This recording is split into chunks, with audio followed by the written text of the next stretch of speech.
Sementara itu, meski Gubernur Bali telah mengeluarkan surat edaran yang mewajibkan pelaku perjalanan yang memasuki Pulau Bali lewat jalur udara menunjukkan surat keterangan negatif hasil uji swab berbasis PCR, Angkasa Pura I atau AP1 mengaku tetap optimis terjadi peningkatan kunjungan di Bandara Ngurah Rai saat libur Natal dan Tahun Baru mendatang.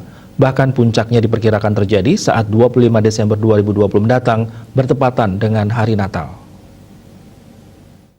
Menurut General Manager PT Angkasa Pura I, Kantor Cabang Bandara Internasional I Gusti Ngurah Rai, Heri A. Yesikado, perkiraan jumlah kedatangan penumpang pada 25 Desember sekitar 11.726 orang.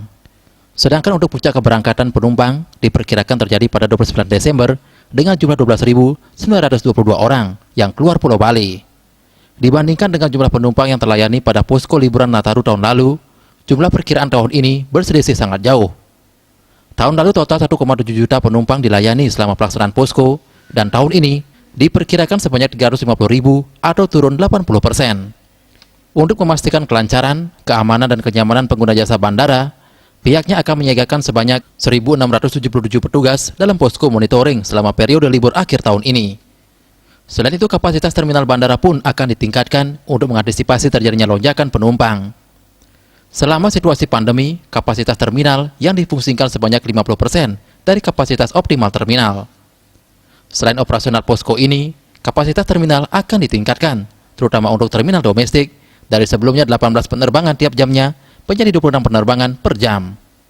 Rinciannya 14 penerbangan kedatangan dan 12 penerbangan keberangkatan. Peningkatan kapasitas ini ditujukan juga untuk melayani penerbangan ekstra atau extra flight yang diajukan maskapai penerbangan. Hingga Kamis kemarin, pihak AP1 telah menerima sekitar 434 pengajuan extra flight. Diperkirakan akan mengangkut sebanyak 55.000 penumpang. Yudi Karnedi, Bali Pos, melapor.